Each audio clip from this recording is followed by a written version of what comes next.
चलिए पार्ट कितना है जी इसका?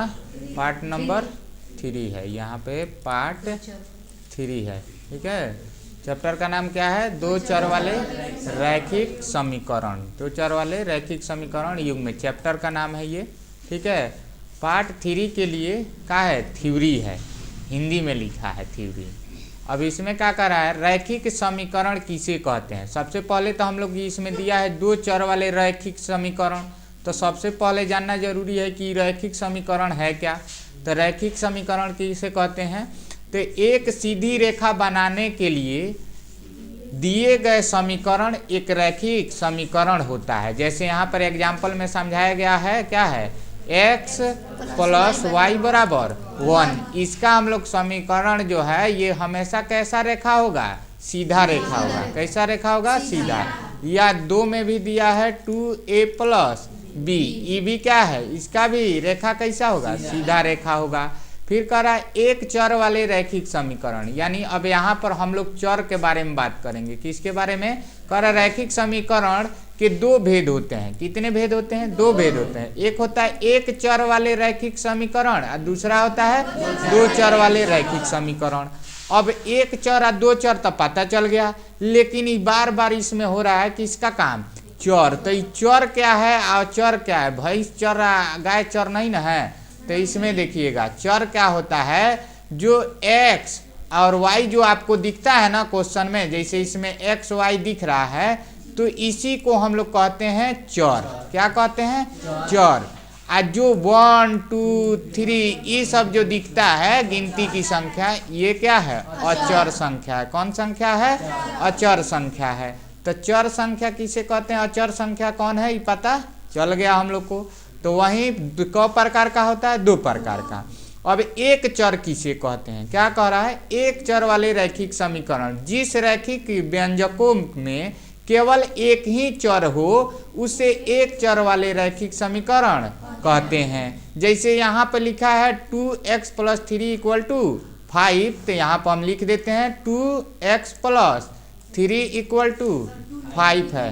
अरे कुछ भी लिखा सकता है यहाँ पे, 3 चाहे 2। ठीक है, हम लोग को चर और अचर के बारे में पता करना है। थोड़ा सा देख लिया जाए कि रिकॉर्डिंग हो भी रहा है कि खाली आप लोग देख रहे हैं। अब यहाँ पर चर और अचर के बात हो रहा है, तो यहाँ पे कह रहा है एक चर वाले। तो एक चर काहे कहे हैं? क्योंकि इसमें केवल x है। कौन है? x है, यानी ABCD में से केवल एक है। कौन? x। ठीक है, तो इसलिए ये एक चर वाले रैखिक समीकरण है। कौन है? एक चर वाले रैखिक समीकरण है। ठीक है, तो ये हो गया एक चर वाले रैखिक समीकरण। अब उसके बाद हम लोग बात करते हैं दो चर वाले रैखिक समीकरण। तो दो चर वाले रैखिक समीकरण, जिस रैखिक व्यंजकों में दो चर हो उसे क्या कहते हैं? दो चर वाले रैखिक समीकरण कहते हैं। क्या कहते हैं? दो चर वाले। अब दो चर कैसे पता चला? जैसे यहाँ पर आपका दिया हुआ है, थोड़ा सा ऊपर कर ही देते हैं। अब यहाँ पर दो चर के बारे में बात कर लेते हैं। तो दो चर का कह रहा है, यहाँ पर एग्जाम्पल है 3x minus Y equal to 12। ठीक है, अब इसमें कह रहा है दो चर है। तो कैसे हम लोग को पता चला कि दो चर है? क्योंकि इसमें एगो x है और एगो क्या है? y है, यानी 1 1 कब हो गया? 2। इसलिए इसमें x एक और एक y है, तो इसलिए ये कौन चर वाले रैखिक समीकरण? दो चर वाले रैखिक समीकरण युग्म है। ठीक है, रैखिक समीकरण युग्म का व्यापक रूप का हो सकता है। तो रैखिक समीकरण युग्म का व्यापक रूप क्या होता है? हम इसको मिटा देते हैं। ठीक है, अब यहाँ पे रैखिक समीकरण का व्यापक रूप यहाँ पे लिखा है। क्या लिखा है? a1 x plus b1 y plus c1 equal to 0। ठीक है, फिर लिखा है a2, फिर क्या लिखा है? x plus b2 y plus c2 equal to 0। अब इसको याद नहीं हो रहा है। कुछ लोग बच्चा कहता है सर कहाँ से आगे याद नहीं। तो इसको याद करने का नियम है। कैसे करना है कि इसको याद करने के लिए आपको सबसे पहले a लिख दीजिए, थोड़ा सा मोटा करना पड़ेगा। अब यहाँ पर a लिख दिए, फिर एक स्पेस दे दीजिए और फिर प्लस b लिख दीजिए और फिर स्पेस दे दीजिए और सी लिख दीजिए, फिर इक्वल टू 0 लिख दीजिए, ठीक है। और फिर इसी तरह नीचे भी लिखिए ए प्लस बी प्लस सी और बराबर 0। अब इसमें 1 लिखिए, नीचे 2 लिखिए, 1 लिखिए, 2 लिखिए, 1 लिखिए, 2 लिखिए, ठीक है। अब इसमें x लिख देना है, इसमें y लिख देना है, फिर इसमें x लिख देना है, इसमें y लिख देना है, बन गया आपका फॉर्मूला, ठीक है। ऐसे याद रहेगा ना जी, ए बी सी डी नहीं आता है अभी आप लोग को पढ़ना, आता ही है ए बी सी डी। तो ए और बी और सी और ऊपर वाला में खाली 1 1 लगा देना है, नीचे वाला में खाली 2 2 लगा देना है, ठीक है। तो ए बी सी डी याद होगा वो लिख सकता है, जिसको नहीं याद होगा अब उसके लिए हम ए बी सी डी तो नहीं पढ़ाएंगे। तो ये हो गया रैखिक समीकरण युग्म का व्यापक रूप, ठीक है। तो रैखिक समीकरण युग्म का व्यापक रूप यहाँ पर दिख गया। अब कह रहा है जहाँ a1 a2 b1 b2 c1 c2 एक वास्तविक संख्या है, ये ABCD जो आपको दिख रहा है कौन संख्या है, ये सब वास्तविक संख्या है, जितना भी है ये सब क्या है, वास्तविक संख्या है। अब इसके जगह पर वास्तविक संख्या यानी गिनती की संख्या आ जाएगा यहाँ पर जब हम लोग क्वेश्चन में चलेंगे, ठीक है। अब आ गया कि दो चर में, अब यहाँ पर ध्यान देना है कि दो चर में एक रैखिक समीकरण युग्म में दो रेखा निरूपित करता है। दो चर में रैखिक समीकरण कौ रेखा निरूपित करता है, 2 रेखा निरूपित करता है। तो अब इसको पहचानने का नियम 1 कह रहा है, यदि रैखिक समीकरण बिंदु किसी बिंदु पर या एक बिंदु पर प्रतिच्छेदित करता है तो वह बिंदु दोनों समीकरणों को अद्वितीय हल होता है। कौन हल होता है, अद्वितीय हल। ऑब्जेक्टिव में ही आएगा क्वेश्चन 1 नंबर में, कौन सा सवाल आएगा, ऑब्जेक्टिव में। इस प्रकार से 1 नंबर में ही क्वेश्चन आएगा। ई भी 1 नंबर में आएगा, ऑब्जेक्टिव में कभी कभी दे देता है ई थी फॉर्मूला, ठीक है, व्यापक रूप दे देगा, 4 गो ऑप्शन दे देगा, तो इसमें भी 1 नंबर में आता है। अब ये कह रहा है कि एक बिंदु यानी एक बिंदु पर प्रतिच्छेदी, देखिए यहाँ पर केवल एक जगह काट रहा है, 2 रेखा है लेकिन एक बिंदु पर काट रहा है, तो ऐसे रेखा का कितना हल होता है, अद्वितीय हल होता है, ठीक है। नेक्स्ट पेज पर चलते हैं। नेक्स्ट पेज के बारे में देखा जाए, इसको थोड़ा जूम कर दें।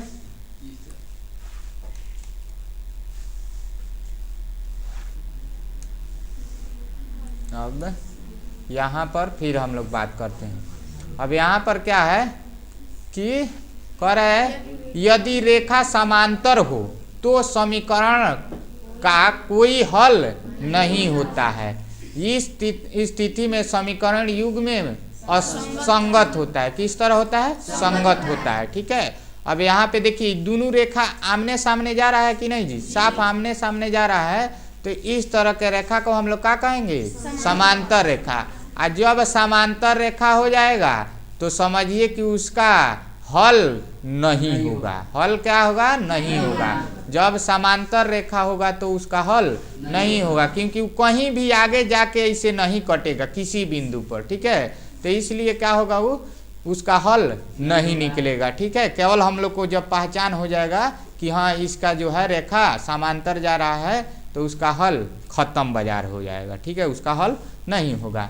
अब तीसरा नंबर पॉइंट देखिए, तीसरा नंबर पॉइंट क्या कह रहा है कि भाग जा रहा है, ठीक है। इधर देखिए, अब तीसरा नंबर पॉइंट में क्या कह रहा है कि यदि रेखा समपाती है तो उसके अपरिमित रूप से अनेक हल होगा। क्या होगा, अनेक हल होगा। स्थिति समीकरण युग्म का संगत होगा। अब देखिए ये एगो रेखा है कि नहीं, इस रेखा पर ही एक और रेखा गया है, देखिए 2 तीर बना है, यानी इसी रेखा पर एक और रेखा गया हुआ है। तो इस तरह के रेखा को हम लोग क्या कहते हैं, कौन रेखा कहेंगे, समपाती। समपाती रेखा है। किस तरह का रेखा है, समपाती रेखा है। तो अब ये तो हर बिंदुए पर न मिल रहा है जी, तो इसका तो पता नहीं कई हजार हल होगा, यानी इसका कई गो हल होगा, अनेक हल होगा, कोई ठिकाना नहीं है। ये हर जगह मिलते एक दूसरे के ऊपर है, तो हर जगह जो मिल रहा है तो क्या होगा, अनेक हल होगा। क्या होगा, अनेक हल होगा। अब नियम चला जाए आगे के ऊपर के ओर। अब चलिए इसको देख लेते हैं। इसमें कह रहा है समीकरण हल के बीजगणितीय विधि, बीजगणितीय विधि है समीकरण हल का। अब कई गो है? तो 3 गो है। अब कौन कौन? तो प्रतिस्थापन विधि, विलोपन विधि, अब ब्रज गुणनखंड विधि।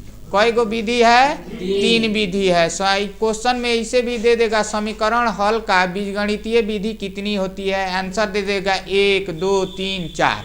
तो ऑप्शन कौन होगा सही? 3 वाला ऑप्शन सही होगा। तो इसलिए यहाँ पे समीकरण हल बीजगणितीय विधि कितना है? 3 गो। पहले नंबर आप लोग कह सकते हैं प्रतिस्थापन, विलोपन और ब्रज गुणनखंड विधि। अब नीचे थोड़ा सा ध्यान दे देना है, इसको इधर कर लिया जाए, बहुत डिस्टर्ब कर रहा है बच्चा। यदि दिए गए रैखिक समीकरण युग्म में a1 x plus b1 y plus c1 equal to 0 और a2 x plus b2 y plus c2 0 अगर प्रदर्शित करता है, तो वह अगर इस प्रकार अगर जैसे वैल्यू हम लोग लिखेंगे, आगे आपको हम क्वेश्चन में दिखाएंगे, यहाँ पर केवल समझ लीजिए। मैंने कह रहा है कि अगर a1 का वैल्यू और a2 का वैल्यू बराबर नहीं होगा b1 का वैल्यू b2 का वैल्यू, ठीक है, b2 का वैल्यू अगर आपस में बराबर नहीं है, तो वो क्या है? उसका हम लोग रैखिक समीकरण योग का कह सकते हैं, संगत है, और उसका हल क्या होगा? अद्वितीय हल होगा। कितना होगा? अद्वितीय हल होगा। ठीक है।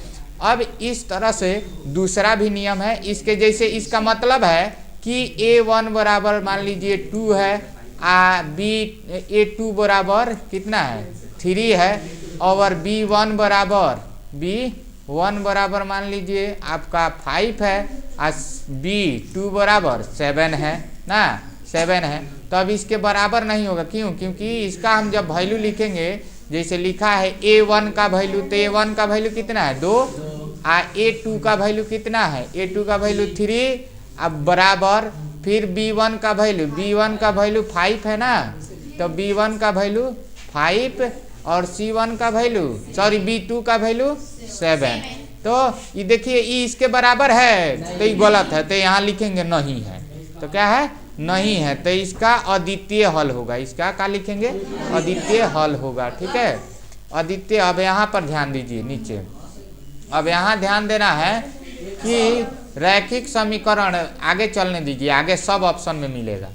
एक यहाँ पर कह रहा है a1 बराबर a2, b1 बराबर b2, c1 बराबर c2, sorry a1 by a2 बराबर b1 बाई b2 बराबर c1 बाई c2 रैखिक समीकरण युग्म में कार्य कर रहा है आश्रित और संगत होता है। इसका हल क्या होता है? अनेक। लेकिन कब? जब सबका वैल्यू बराबर होगा, जैसे a1 a2 बराबर b1 b2 बराबर c1 c2 सब आपस में बराबर होगा। तब जैसे 1/2 इसका वैल्यू आ गया, ठीक है, इसका वैल्यू 2/4 आ गया, ठीक है, और इसका वैल्यू 4/8 आ गया, ई वैल्यू। तो लेकिन ये वैल्यू बराबर है। कैसे? कि इधर है 1/2, इसको भी काटेंगे, 2 एकम 2, 2 दूनी 4, तो यहाँ का आ गया 1/2, इसको 2 4 एकम 4, 4 दूनी 8, तो यहाँ भी 1/2। देखिए सब आपस में बराबर है कि नहीं? तो जब बराबर होगा तो इसका क्या कह रहा है कि अनेक हल होगा। कितना होगा? अनेक हल होगा। और ये संगत भी है। क्या है? संगत भी है। और उसी तरह यहाँ पर a2 का बात, फिर 4 नंबर पॉइंट हो गया रे बालक। अब यहाँ पर कह रहा है कि a1 बाई a2 बराबर b1 बाई b2। एगो लाफड़ा इसमें ही कह रहा है कि इसमें कह रहा है कि a1 का वैल्यू a1/a2 बराबर b1/b2 b1 by b2 c1 by c2 ना, क्या हुआ है जी? c1 by c2। अब c1 बाई c2, तो इसका वैल्यू लिखना है। मान लीजिए कह रहा है कि हई दोनों बराबर है, लेकिन एगो इसमें बराबर नहीं है, c1 c2 बराबर नहीं है। मान लीजिए इसका वैल्यू दे दिया, इसका वैल्यू हम लिख रहे हैं, तो यहाँ दे दिया 1/2 ना, यहाँ दे दिया कि 2/4 और यहाँ दे दिया 3/5 ना। तो देखिए बराबर नहीं होगा, क्यों? ई इसके बराबर है, क्योंकि 1/2 इसको काटेंगे 1/2 आ जाएगा, तो बराबर 1/2 ई भी आ गया। लेकिन ये 3/5 बराबर नहीं है, तो इस रूल को फॉलो कर रहा है, तो इसका का हल, कोई हल नहीं होगा। और चर अचर जो समझा दिए हैं ऊपर आप लोग को, ठीक है, वही चीज़ यहाँ पर चर और अचर दिया हुआ है। रैखिक का घात दिया है, रैखिक योग में जोड़ा जाता है, 2 चर वाले ये है और ये, ठीक है, ये सब संकेत में लिखवाए थे पहले आप लोग को, तो उस समय। फिर आगे बढ़ते हैं, अब आगे वाला ग्राफ को देखा जाए, इसको ध्यान से देखिएगा। इसमें बहुत जो है बात इधर उधर जाता है, ये सब जो है बुझावन के जैसा है, समझ रहे हैं ना। गनवा नहीं है, लुलिया मांगे ले का मांगे ले, तो उसी तरह इसका है। यहाँ पे देखिए क्या कह रहा है, आफ्ताब अपनी पुत्री से कहता है। देखिए बाबूजी अपना बच्ची से कहते हैं, ठीक है, क्या कहते हैं, आफ्ताब अपनी, अरे हो गया, हंसी लगा दिया, फिर तुम लोग ठीक करेगा तो गड़बड़ कर देंगे। आफ्ताब अपनी पुत्री से कहता है, ठीक है, अपना माने बेटी से कहता है, 7 वर्ष पूर्व मैं तुमसे 7 गुनी आयु के था। कह रहा है कि 7 गुनी पूर्व माने 7 साल पहले वो अपना बेटी से 7 गुना ज़्यादा आयु के था, माने उम्र में। फिर कह रहा है अब ये क्या लिखा है जी, अब उससे 3 वर्ष बाद में, कौन वर्ष, 3 वर्ष बाद में तुमसे केवल 3 गुनी आयु के रह जाएंगे। ये तो मजाक है ना हो रहा है जी, मजाक नहीं है तो का है, ठीक है, हाँ, तुमसे केवल 3 गुनी आयु के रह जाएंगे। बाबूजी घट लगियन, जवान होके लगियन, आ बेटी बुढ़ाए लगी, ठीक है। तो अब यहाँ पे देखिए, तुमसे केवल 3 गुनी आयु का रह जाऊंगा, ठीक है। क्या यह मनोरंजन है? तो मनोरंजन नहीं है तो मजाके न है जी, ठीक है। इस स्थिति को बीजगणितीय एवं ग्राफीय रूप में व्यक्त करें। अब देखिए, हाँ बोलिए, पीछे से क्या बोल रहे हैं बाबू? हाँ जाइए पानी पी के आइए, ठीक है, कोई दिक्कत नहीं है, बनाई ठंडा में इतना पानी पीजिएगा जी। चलिए यहाँ पर अब हम लोग ध्यान देते हैं। चलिए, ये तो मजाक है, ऐसा ही पता चल गया, लेकिन मैथ कह रहा है कि नहीं, आप हमको बताइए बीजगणितीय विधि से कि ये सत्य है, कैसे निकलेगा, कैसे नहीं निकलेगा। तो अब मनोरंजन भी, मजाक भी अब मैथ में हम लोग करेंगे, ठीक है। अब चलिए यहाँ पर मजाक पढ़ते हैं हम लोग मैथ में। अब यहाँ पर ध्यान दीजिएगा सही से। यहाँ पे क्या कह रहा है कि माना आफ्ताब की वर्तमान आयु, किसका? आफ्ताब की। आफ्ताब ओकर बाबूजी हुआ जन लड़की आते, तो आफ्ताब के आयु तो पते नहीं थे कई वर्ष के बारन, बुझा दिल बारन कि 7 गुनी आयु के था ना। तो आफ्ताब के हम लोग मान लेंगे X वर्ष, क्योंकि पता नहीं है, ठीक है। दूसरा में कह रहा है 7 वर्ष पूर्व मैं तुमसे 7 गुनी के रह जाऊंगा, ठीक है। अब इसमें बच्चियों के भी नहीं बताया है कि हमारी बच्ची कितने साल की है, तो उसको हम लोग मान लेंगे। तथा पुत्री की वर्तमान आयु कितना है? Y वर्ष ना। अब चलिए फिर कहा है कि 7 वर्ष पूर्व, पूर्व माने पहले, पूर्व मीन्स पहले, तो वहीं लिखेंगे 7 वर्ष पूर्व आफ्ताब की आयु। तो 7 वर्ष पहले के जब भी बात होगा, जैसे कहीं पहले चाहे पूर्व, ठीक है, कहेगा पूर्व या कहेगा पहले, तो जैसे कुछ कहा तो अगर X माने हैं तो X में से घटा दीजिएगा जितना साल कहेगा। 7 साल कहेगा तो 7 लिखिएगा -7, 8 साल कहेगा तो 8 लिखिएगा -8, जितना साल कहेगा उतना लिख देना है माइनस लगा के, ठीक है। अब दूसरा नंबर एक और बात कहा है लास्ट में कि फिर कह रहा है तो जब ये तो बच्चिया का हो, उनके आफ्ताब का हो गया 7 वर्ष पूर्व, उसके बाद फिर बच्ची का भी तो कहेंगे Y में, तो 7 वर्ष पूर्व पुत्री का आयु माने वो लड़की के आयु, तो लड़की के आयु तो Y में भी क्या करेंगे -7 कर देंगे, ठीक है। तो वही -7 वर्ष है, ठीक है। अब प्रश्न से हम लोग प्रश्न अनुसार यहाँ काम करेंगे। तो कह रहा है X - 7 = अब कह रहा है दोनों के बराबर करेंगे तब ना समीकरण बनेगा। तो ये वाला हम लोग लिख रहे हैं अब ये वाला लिख रहे हैं, तो इसमें देखिएगा एक बुझान यहाँ बुझाया है, पूर्व 7 गुनी आयु का था। कितना जी? 7 गुनी आयु के था। कितना गुनी आयु के था? 7 गुनी। ध्यान से समझिएगा, खेला यहीं पर है, ठीक है। अब 7 गुनी, तो एगो तो हई हो गया x माइनस 7 बचिया का भले आफ्ताब का, और उसके बराबर का लिखेंगे y माइनस 7। दुइये गो ना है हम लोग के पास, एगो एगो दूगो, लेकिन कहा है मैं 7 गुनी आयु के था। कितना आयु के था? 7 गुनी। तो किसके आयु से 7 गुनी था? लड़की के आयु से था। तो लड़की तो y ना है जी, तो यहाँ पर 7 से गुणा कर देंगे, क्योंकि इसके 7 गुना आयु के था, तो इसीलिए यहाँ पर 7 से गुणा होगा। अब जब 7 से गुणा होगा तो हल्फा मचेगा। अब देखिए x माइनस 7 बराबर 7 से x में y में गुणा होगा 7y, अब माइनस 7 7 49, तो 49 हो गया।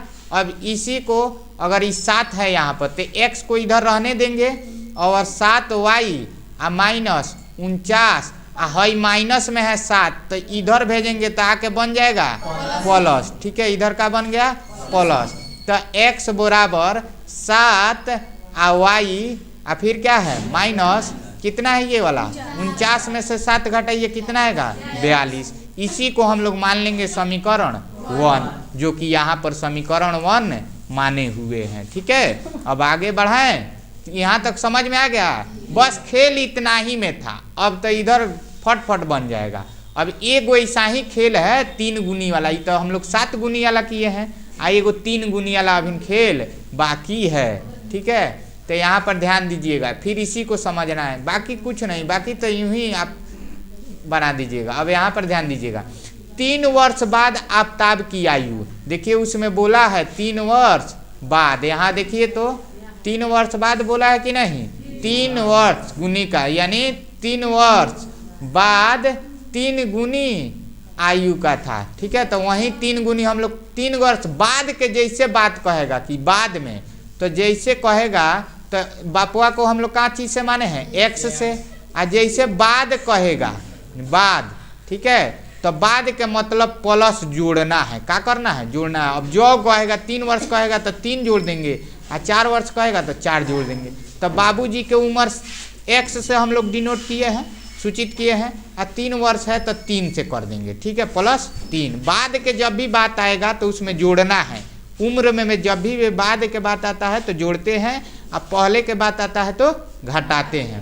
तो इसीलिए 3 वर्ष बाद आफ्ताब की आयु, तो x प्लस 3 कर देंगे, तथा 3 वर्ष बाद आफ्ताब की पुत्री की आयु, यहाँ गड़बड़ लिखा गया है, ठीक है, पुत्री की आयु, कितना? पुत्री की आयु, तो पुत्री की आयु कितना होगा जी? y plus 3। अब यही चीज को हम लोग जैसे ही समीकरण बनाए हैं वैसा ही इसको भी बनाना है, ठीक है। तो यहाँ 3 गुनी के था, ऊपर पढ़े हैं ना क्वेश्चन में, 3 गुनी के था, तो इसीलिए x प्लस 3 ये वाला लिख दिए हैं, अब बराबर y प्लस 3 ये वाला लिख दिए हैं, 3 गुनी के था तो इसीलिए 3 से गुणा कर दिया गया है। अब 3 से गुणा किया गया है तो यही बात है, x प्लस 3 बराबर 3 इंटू 3y प्लस 3 ये वाला है, यहाँ वाला हम लोग यहाँ ला के दिखा रहे हैं। अब x प्लस 3 बराबर 3y के क्या होगा? 3y, और फिर 3 से फिर 3 में गुणा होगा, प्लस 3 3 का 9। अब इसको क्या करेंगे हम लोग कि x को रहने देंगे और 3y, अब प्लस 9 है, आई प्लस में है 3, इधर आएगा तो माइनस में, तो x बराबर क्या हो जाएगा? 3y प्लस 9 में से 3 गया 6, समीकरण 2 इसको मान लेंगे। समीकरण 1 हो गया और समीकरण 2 हो गया, दोनों हम लोग का यहाँ कंप्लीट हो गया ना। अब चलेंगे हम लोग सारणी की ओर, ठीक है। अभी तो समझ में आ गया समीकरण 1 समीकरण 2। अब समीकरण 1 से हम लोग काम करेंगे, समीकरण 1 से काम करेंगे, जो यहाँ पर दिखने को मिल रहा है ये वाला है, ऊपर भी है, ठीक है, लेकिन यहाँ समझाएं तो ये वाला समीकरण 1 है, तो इसी को हम लोग को यहाँ लिखना है। तो समीकरण 1 से, तो समीकरण 1 से माना माना क्या है, x बराबर 0 रखने पर, यानी जहाँ जहाँ x रहेगा वहाँ वहाँ हम लोग क्या करेंगे, 0 रखेंगे। ठीक है, क्या रखेंगे, 0। तो अब 0 रखते हैं क्या, तो देखिए यहाँ पर 0 रखेंगे तो समीकरण 1 है ये, तो इसको लिखिएगा। हम एक बार समझा देते हैं कैसे आया है। ठीक है, समीकरण ये है x बराबर 7y माइनस 42, यही ना है जी, 7y माइनस 42, थोड़ा मोटा हो रहा है ना। x बराबर दाब के जब लिखा जाता है ना तो वही होता है 7y प्लस 42। तो अब इसको समीकरण 1 में कह रहा है जब x के वैल्यू 0 रखेंगे तो यहाँ x है ना, तो यहाँ क्या है, x है। अगर आपको इसको चेंज करना है तो इसको चेंज कर सकते हैं, जैसे ये x y इधर है ना तो इसको इधर भेज दीजिए, तो x माइनस 7y प्लस है इधर, तो इधर आएगा तो माइनस 7y इक्वल टू क्या हो जाएगा, माइनस 42। क्या बचा है, माइनस 42। हम लोग कह रहे हैं x के जगह 0, तो x जब हो जाएगा तो x के जगह 0 माइनस 7y बराबर माइनस 42। अब इसको खाली बच गया माइनस 7y बराबर माइनस 42। अब इस 7 को हम लोग गुणा में है, इधर भेजेंगे तो क्या होगा, भाग में, तो माइनस y चाहे माइनस के साथ 7 को भेज दीजिए तो बराबर माइनस 42 बट्टा माइनस 7, तो माइनस से माइनस प्लस हो गया, और 7 छके 42, तो ये कितना आ गया, तो y का वैल्यू कितना आ गया, 6 प्लस 6 आ गया है। तो वही सारणी हम लोग बनाए हैं, देखिए यहाँ पर सारणी लिखा हुआ है, तो x ऐसे सारणी बना लेना है, और x का वैल्यू जब हम लोग क्या रखे थे 0, तो y का वैल्यू कितना आ गया 6, तो y के वैल्यू कितना आ गया है 6। उसी तरह अगर x का वैल्यू 7 रखेंगे तो इसी तरह बनाना है, तो y के वैल्यू 7 आ जाएगा, वह x का वैल्यू 14 रखेंगे, आप लोग अलग अलग रख सकते हैं, वो आपका मर्जी है। तो x का वैल्यू के y का वैल्यू कितना आ जाएगा 8। तो ये सारणी इसी तरह बना सकते हैं। फिर समीकरण 2 में भी इसी तरह सेम वर्क करना है, सेम काम इसी तरह करना है। ये भी बनाइए देते हैं ना, तो सब भकलोलवा भी इसी में है, भकलोलिया भी इसी में है। अब यहाँ पर फिर ई वाला समीकरण 2 का बात कर रहे हैं, किसका, समीकरण 2 का। तो समीकरण 2 यही ना है जी, x बराबर 7y माइनस 42, समीकरण 1 है, समीकरण 2 मिटा दिए, समीकरण 2 मिट गया है। ठीक है, समीकरण 2 यहाँ से ले लेते हैं। ठीक है, तो x माइनस 7y बराबर माइनस 1 अलग लिखा रहा है, इधर है नीचे, समीकरण 2 यहाँ है। ठीक है, x माइनस 3y बराबर 6, समीकरण 2 ये है ना। तो अब यहाँ भी हम लोग कह रहे हैं कि समीकरण में x का वैल्यू 0 रखने पर, तो x बराबर जब 0 रख देंगे तो जहाँ जहाँ x है वहाँ का रखेंगे 0, माइनस कौन नचा दिया है, माइनस 3y बराबर क्या है 6 ना। तो अब मान लीजिए ये है इतना, अब यहाँ पर ध्यान देना हम लोग को, अगर ये गुणा में है माइनस 3y बराबर 6 है, तो ये तो गुणा में ना रहता है 3, तो वो केवल 3 को रहने, y को रहने दिए, इधर 6 है, अब बट्टा में भेजेंगे ये माइनस 3 को, तो 3 दूना 6, यानी y के वैल्यू का आ जाएगा माइनस 2, का आएगा माइनस 2। तो माइनस 2y का वैल्यू आया, कब, जब x का वैल्यू 0 रखे तब y का वैल्यू कितना आ गया माइनस 2। तो x का वैल्यू हम लोग कितना रखे हैं 0, देखिए यहाँ पर x का वैल्यू 0 रखे हैं, तो y का वैल्यू कितना आ गया है माइनस 2, कितना आ गया है माइनस 2। तो अब माइनस 2 आ गया है। तो अब इसी तरह आप 6 का वैल्यू, x का वैल्यू 6 रखिएगा तो y का वैल्यू कितना आ जाएगा 0, x का वैल्यू फिर यहाँ पर आप लोग जैसे बदलिएगा, मान लीजिए 15 रखे तो कितना आ जाएगा 3 आ जाएगा। तो इसी तरह समीकरण बन जाएगा। जब समीकरण बन जाएगा तो इसी समीकरण से, सारणी से आपको ग्राफ खींचना है। सोनुआ बहुत बात कर रहा है पीछे, ठीक है। अब यहाँ पर ध्यान दो, समझेगा अपने बारे में बाद में।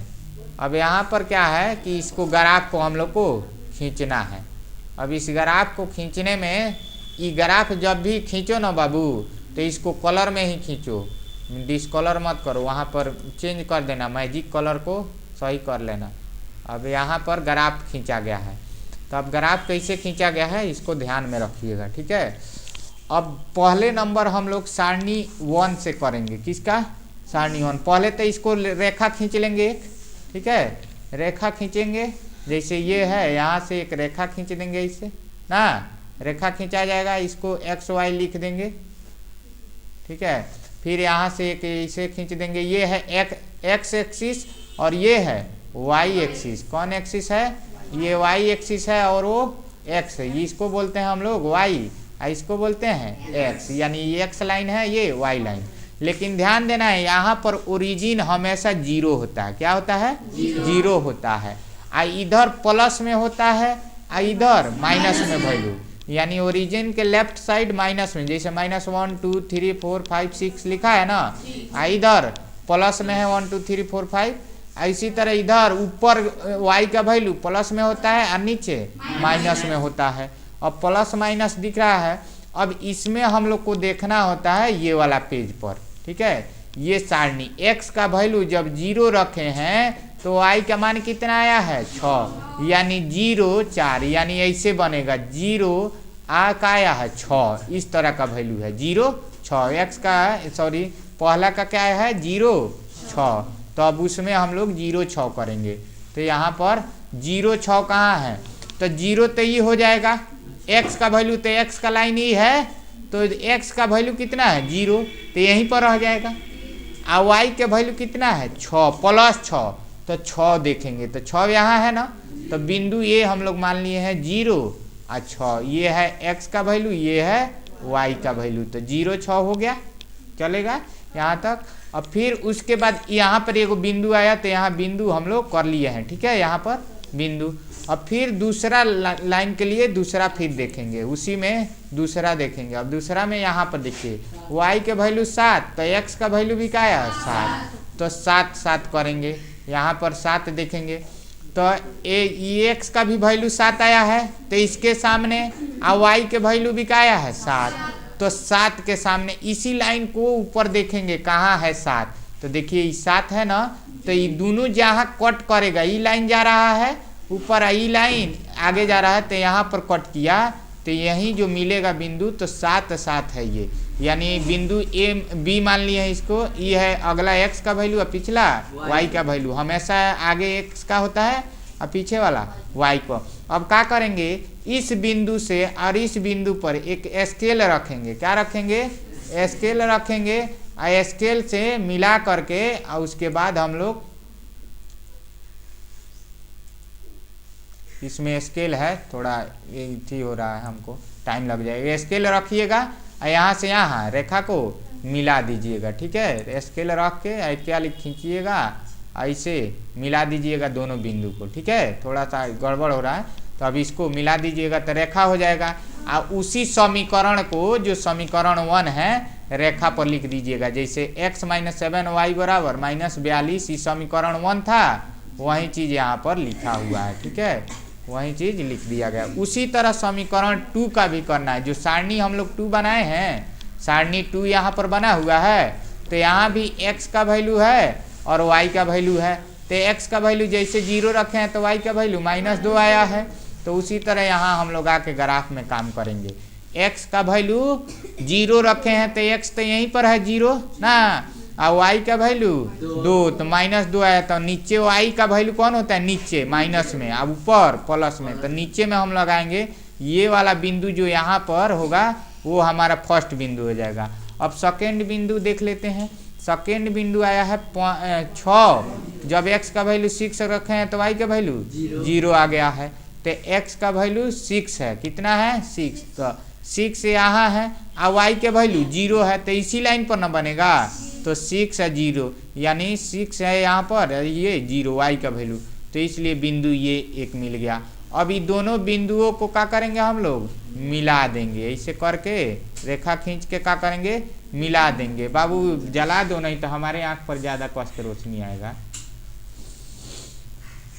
रोशनी को काटता है। तुम लोग तो इधर उधर देख भी रहा है, हम नहीं ना देख रहा है। अब इसी समीकरण, जिस समीकरण से ही निकला है रेखा, उसी को हम लोग को क्या करना है, लिख देना है। तो समीकरण x माइनस 3y बराबर क्या है, 6 है। तो यहाँ पर ऑप्शन ये वाला सही है। अब इस तरह से ग्राफ बन जाएगा आपका, और इस तरह से आपको कितना नंबर मिलेगा, 5 नंबर। कितना मिलेगा, 5 नंबर। तो आप लोग 5 नंबर का एक क्वेश्चन पढ़ लिए हैं। इस सब में से एक क्वेश्चन कंफर्म आता है, ठीक है। इस टाइप का क्वेश्चन एक आता है, ठीक है। कहाँ, अभी नहीं, अभी भले ब्रेक मिलेगा आप लोग को, फिर 5 मिनट 2 मिनट के बाद फिर पढ़ाई होगा, ठीक है।